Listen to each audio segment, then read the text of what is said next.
எனக்கு நம்பிக்கை இருக்கு. அந்த மாதிரிலாம் எதுவுமே நடக்காது. சரி வா, லேட் ஆயிடுச்சு, அம்மா பார்க்க போலாம்.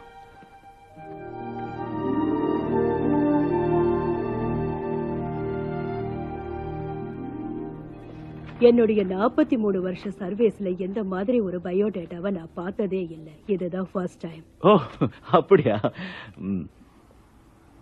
அப்படி ஒரு கேவலமான பயோடேட்டா. நான் இதை ஃபுல்லா படிச்சு பார்த்தேன். ஸ்னாப்பர்ங்கிற இண்டஸ்ட்ரீஸ்க்கு நீங்க ஓனர்னு போட்டிருக்கீங்க. அத பத்தி கொஞ்சம் விளக்குறீங்களா? ஷூர். அதாவது அந்த கம்பெனி ஆரம்பிச்சப்ப நான் ஒரு புதுமையான கண்டுபிடிச்சேன். அதுக்கு பேர் ஸ்னாப்பர். அது சொடக்கு போட்டா ஆன் ஆகும், சொடக்கு போட்டா. ஒரு நிமிஷம் இதத்தான் வேற ஆளுங்க கண்டுபிடிச்சிட்டாங்களே. நோ, அது வந்து கிளாப்பர். என்னோட ஐடியாவை திருடி தான் அதே அவங்க